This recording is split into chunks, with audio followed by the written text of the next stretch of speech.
ジャギ様から盗み取った北斗神拳、とくと味合わせてやるわ。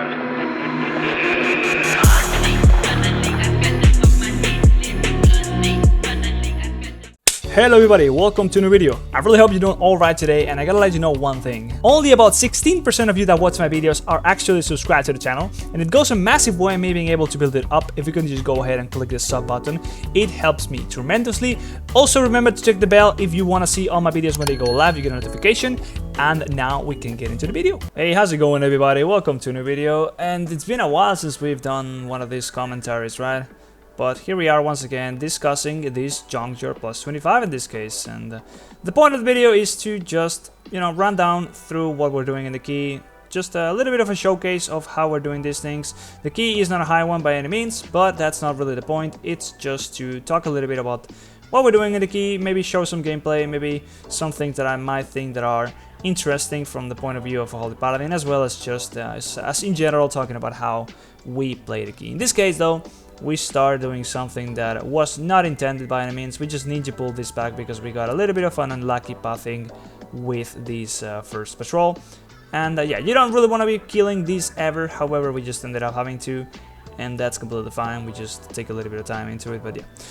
Now, I do want to mention before we get into anything that you should definitely be getting the following thing. Now, it is pretty important that you know where the bots are in Junkyard, and for that reason, I recommend you getting this week aura. It's gonna add some icons to your map, so whenever you open up your map inside Junkyard, you'll see the following breakdown of where all the locations of the different bots are, as well as which ones are which. So if we go inside the actual game, I have it open right here, you can see I have this breakdown as in the picture was showing on the website. You can see the shock bots are the blue ones, weldings are the green ones, and the grease ones are the red ones. So you can see your own character right there, and there's just the breakdown of where each of the bots are in the dungeon. It is really important to get a shock bot as soon as possible, and it goes a long way if you know where those bots are.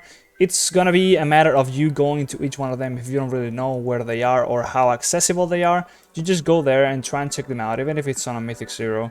And just to have an idea, because yeah, as soon as you get the shock bots, the sooner you will be doing giga damage, and it also goes a long way for you to be able to get the other ones as soon as possible as well. So yeah, definitely should be getting this week aura. I'm sure there's other means of getting the same thing running, but I'm just gonna leave you the link to this week aura down in the description. This is what I've personally been using. Now, ideally you would have a game plan before going into the key, and you would know which bot you're gonna be taking, as well as what bots the rest of your team are going to be taking as well. That way you can just get in there and immediately pick up the bots, so you can start doing as much damage as possible and playing it as safe as possible, because things just die quicker. But just in case things go south and you need to replace your bots, it's always a good idea to know where those are in the map, as well as if you just don't feel like memorizing where the bots are, you can just go ahead and check out if there's any of the closest ones available. It's just an easy access cheat sheet that I would personally really recommend for anybody that doesn't really want to bother memorizing all the spawns. Well, they're always in the same spot, so it's not really that big of a deal, but yeah, it kind of helps in many ways, so might as well try and get that. But the game plan is, as I stated, just go ahead getting as many bots as soon as possible, and I haven't gotten any single bot just yet, but we are here starting this first pull. So I'm picking up this welding bot right here. Not really the best to pick that right now, but whatever, might as well go ahead and get it. We are all gonna get all the bots eventually. We're just starting doing this small pull. So in this case we're gonna go for Gunker first. That's the slimy boss, and you can really do many other different routes in this dungeon. It's really just a matter of not dying, and so long as you don't die, you will be just fine. I'm sure you've heard that plenty of times, however, it is easier said than done. As always, there's gonna be many different mechanics you're just gonna have to learn and pray that the rest of your team also play properly.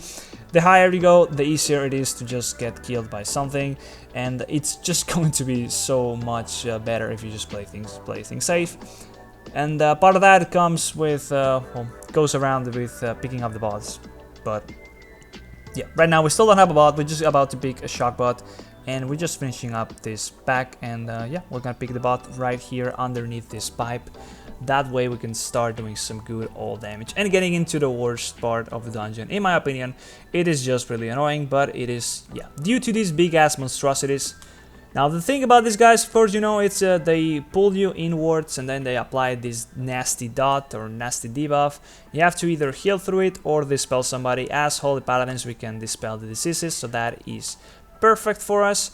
However, how do you play around this? Do you just like move outside and then you don't get the debuff? Or do you stay inside and abuse the fact that you can dispel it? So there's different ways of going about it. Depending on what your comp looks like, it would be ideal to just let the tank stay inside and then you go outside and you dispel the tank. That way you can just keep things stationary and the mobs will just die easily. However, you can also dispel, and in that case you will have a backup just in case somebody gets a debuff, because healing through that debuff actually takes quite a little bit of time and the debuff itself will do a lot of damage. So if somebody just happens to stay within that AoE, whatever you want to call it, and they do get a debuff and you have no dispel because you were either saving it for the tank or used it a little bit too early, the tank will be fine for a couple seconds. They can either self-heal the absorb or they can just tank the damage, but if some other DPSer gets it, it will be way worse. So in this case we do have 2 dispels because the monk has 1 for himself. Therefore the best course of action here would be to just dispel DPS so they can stay in melee and then they can keep on damaging the mobs.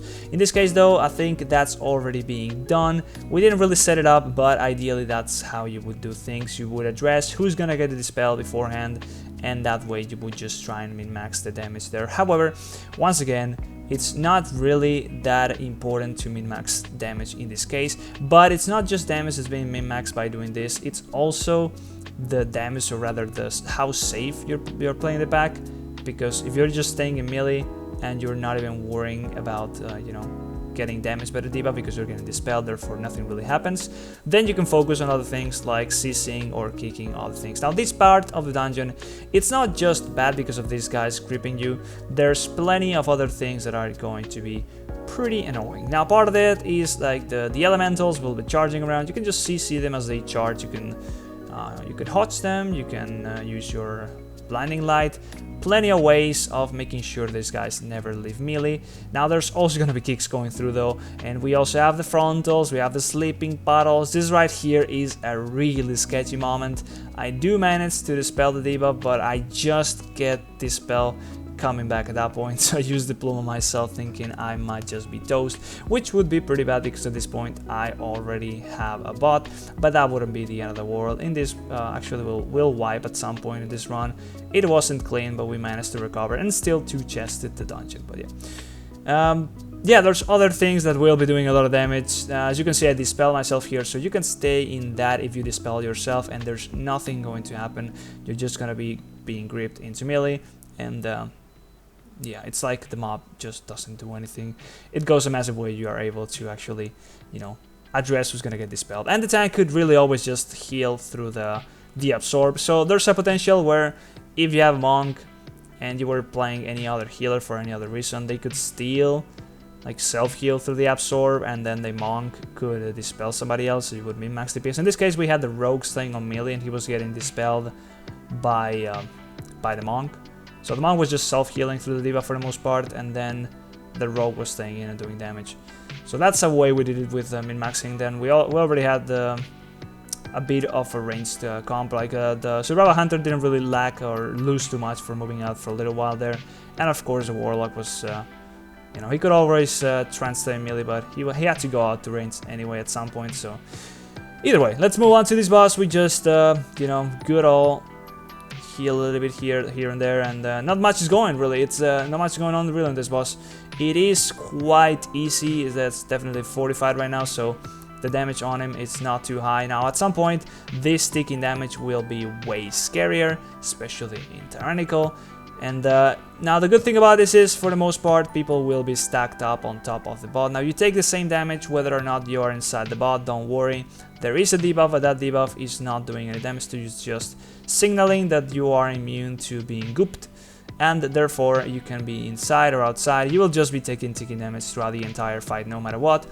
In Fortified, as you can see, the damage is easily healed without really stressing it out too much, and it's just really a matter of killing it as soon as possible. I'm not really even focusing too much on healing, and as you can see, things are just flopping. The sap damage, you can see my damage going on right here on details is pretty high, and that's just all due to the fact that we have a lot of sap. Now, as a Holy Paladin, right now, look at my haste. I have 47.65. As we kill this guy, I have 52. That's just due to the fact that I naturally just have a lot of haste, but of course I'm also picking haste from the Season 4 Affix. Now, you want to be picking haste or critical strike. The reason for that is because you get 2% haste instead of 1% burst, and when you are getting double the value of one of the stats, now burst, it's still an overall better stat because of the damage mitigation that it also provides. However, when you're getting half the value from it, it just loses too much versus haste or crit, so you just go for haste if you wanna play it safe. If you're gonna go a little bit more aggressive, then you would rather pick critical strike, and that way you add a little bit more damage as well as some healing. But haste is just all around more reliable. You just do more things, generate more holy power. In general, it's also just way better for this dungeon in particular, because the more haste, the more saps you do. That's how it goes. Sap, or at least, or if you know it as whatever you get out of the shock bots, that's the random damage happening. That's a little bit of a spicy situation that right there. Plume kind of saved the day once more, but he had cloak. That's just a matter of not getting slipped by the slipping clouds. But yeah, the more haste, the more procs of the shock that are gonna happen. So in this case, this really plays on our favor. Now, it doesn't matter who gets the shock bots. In fact, it's way better if somebody with high haste gets them, just because of the reason that I just explained. So don't be scared of stealing bots from your DPSers thinking they might do more damage. With it, that is not the case.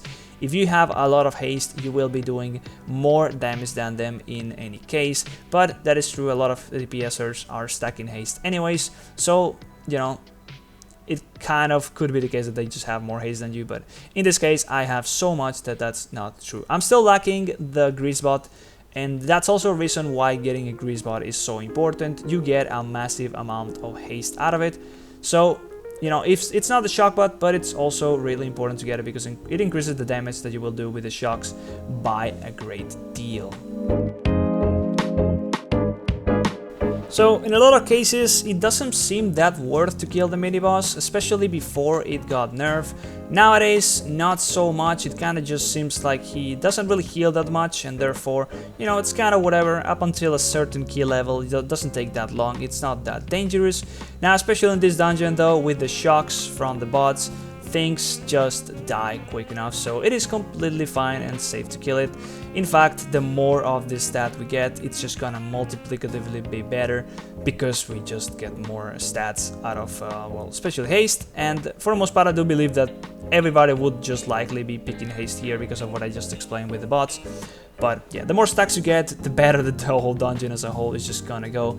It just seems kind of nuts that this dungeon was already kind of just giga free, but the fact that we were able to stack haste to these levels with this affix as a whole, it just makes it even better.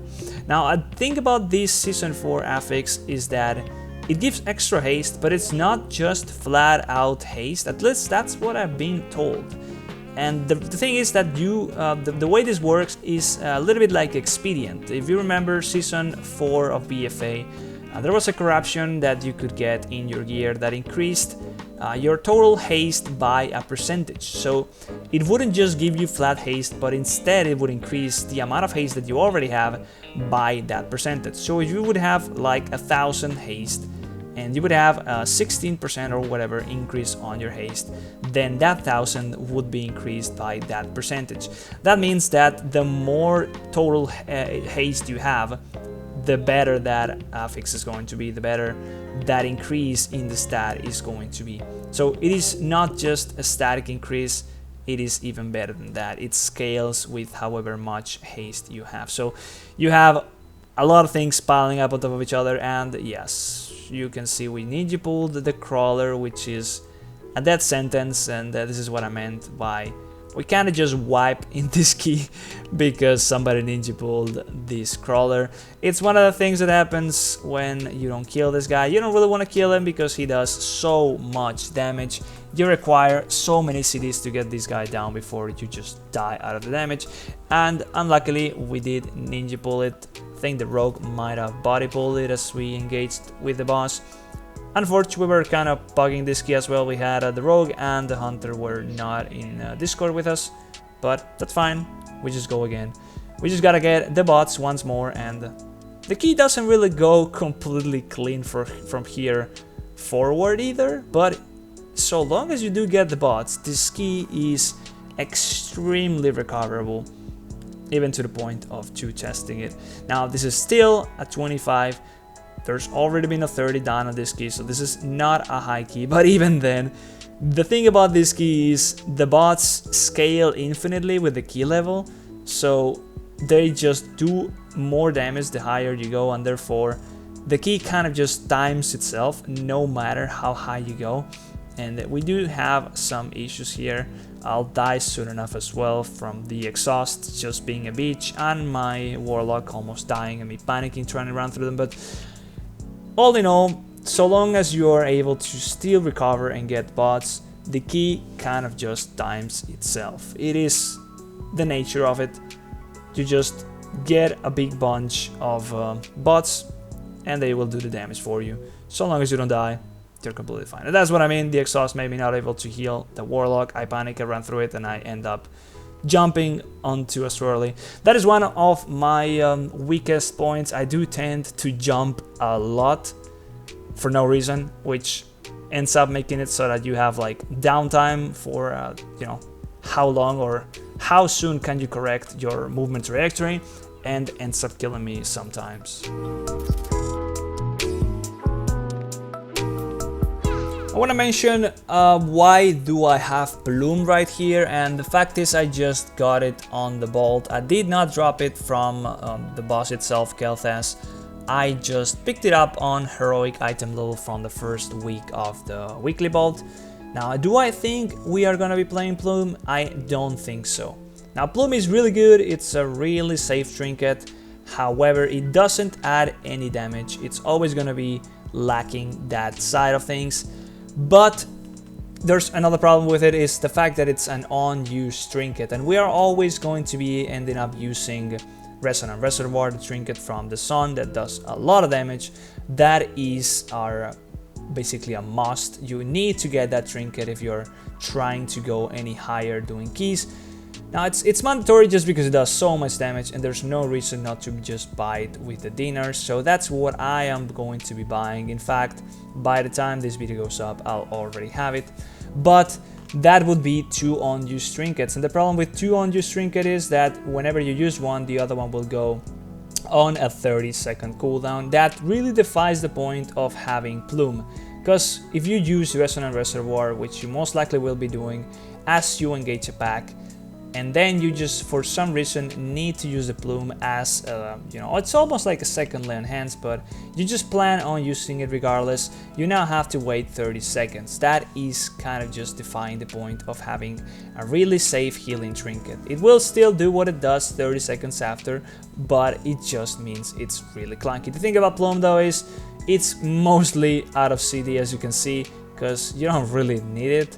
But whenever you do need it, it comes really handy. So it's the kind of thing that if you're just trying to get by and you just want to make sure whatever keys you're playing, you're just having the bigger chances of timing them, and you're not struggling with you know, timing the key in terms of damage, which is for the most part the case until you reach really high key levels. But there are some other keys that are much more tighter than others, for example Iron Dogs.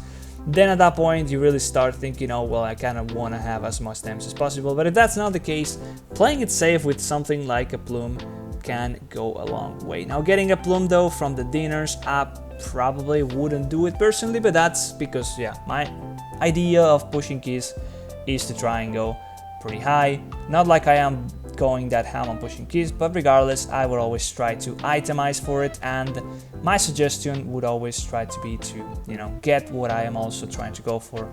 So for sure, I'm going to be buying Resonant Reservoir. Most likely thing that I buy after that would be the Imnal trinket, the trinket from the Antorus.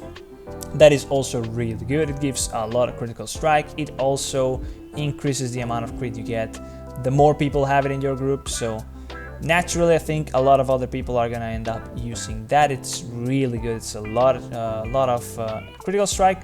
But even if other people don't have it, it's fine. It's still a lot of critical strike, and it's just the main stat, so perfect trinket for us. So that's the 2 trinkets that are recommended for pushing keys right now, are those 2. Now something else you can buy with the dinners, and what's being recommended after that is to just buy a mythic weapon or a mythic shield. Those weapons, the best weapon you can get after that is the weapon from Painsmith, I believe. It's the sword that has critical strike and versatility. I think that's the best we can get. There's also the mace from I think it's Workshop.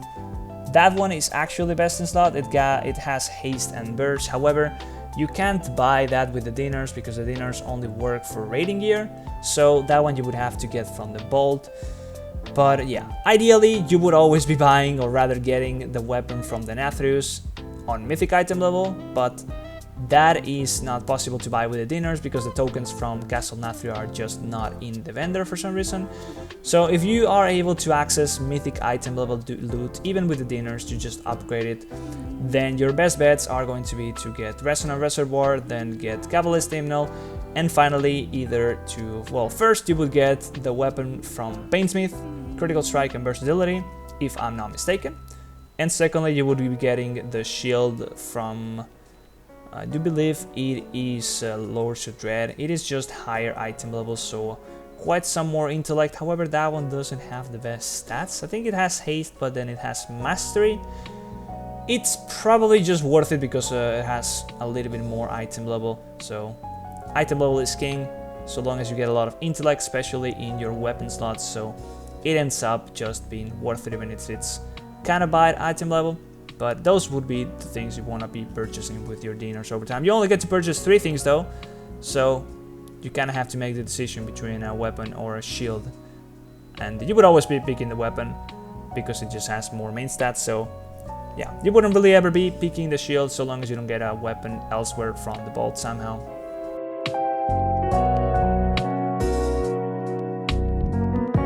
Probably it's a little bit late to mention this, but you can see there on the top left, that's my stats. You can see all that I have right now. It's updating dynamically, as well as right below that you can see a bar with all the talents first from left to right. That's the talents that I'm running. Then there's the trinkets. Next up is the soulbind traits that I picked, and last is all the conduits. So that's the build that I'm running. If you have any questions about the build, just drop them down in the comments, but that is the usual build that's always recommended to be playing. I am playing a many because it gives the most AoE damage as well as a lot of survivability through the shield that just keeps on reapplying every now and then. It is a lot of free healing, but yeah, pustules that you get out of using Fleshcraft also give you a lot of free damage, honestly.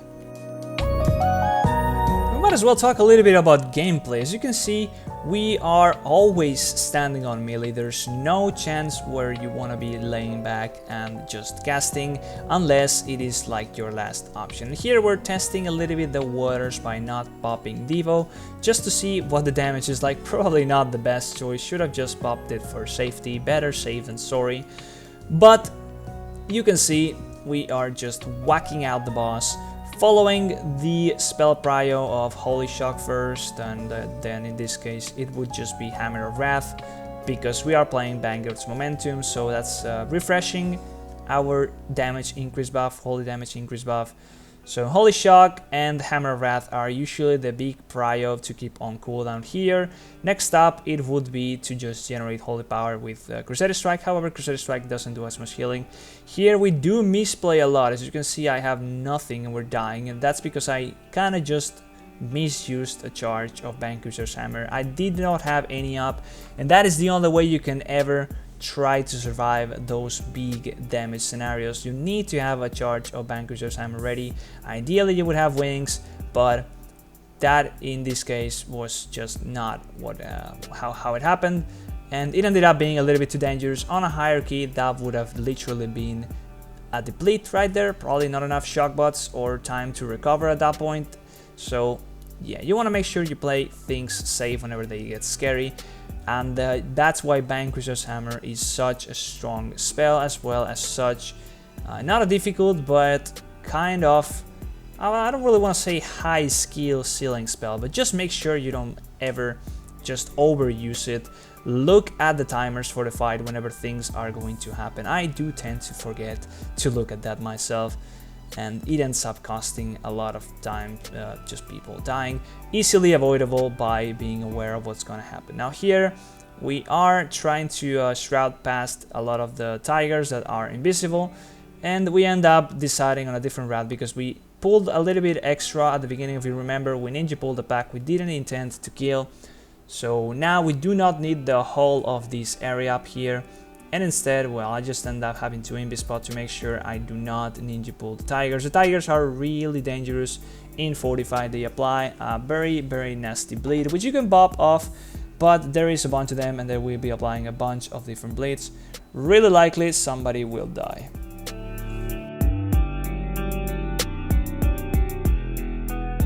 Now let's pick up the last couple bots there is around here. We're just ready to get started with the last pack, and well, you can see right now we have 68.5% haste. That is a lot of haste, and it's not even on the high end. We have 12 stacks of 13 stacks if I can see properly, but it is a lot of stacks of the season 4 affix. And we are missing Greasebot still. We don't have a Greasebot. We lost it when we died. So, did we recover it actually? Not sure. Actually, I don't remember right now. I think we don't. I think we just died and lost it. But, yeah. I do believe if we do not have a Greasebot, which I can see right now because it's probably being covered by my own overlay, that would go even higher. I've had keys where, if I believe correctly, I had 100% plus haste from having Greasebot, having a lot of stacks of the Season 4 affix, and just things proccing. I'm also missing the ring that procs haste, the Mechagon ring that gives you haste. That's even more haste. I baseline just have like 1.2k haste, so that all stacks up and even makes you go out of mana sometimes. So whenever you get to this point and you're just going ham, you're never stopping, you might have a situation where you don't get any of the infiltrators, which they do recover some mana, but they only recover about 40% of your mana. They don't give you full mana, and you might just have a chance or a situation where you literally are out of mana, and I just gotta make sure that doesn't happen. But yeah, the gameplay will be very hectic at some point. It's just gonna be more than just a permalast. It's gonna be absolutely nuts. I even got some wrist pain one day out of playing with so much haste. It is kind of crazy. It is fun, but at the same time, you just kind of get used to it, and it ends up just being the way you are supposed to play. But yeah, these debuffs that this guy, the mini boss here, puts up are really nasty, especially if the same person just keeps on getting them.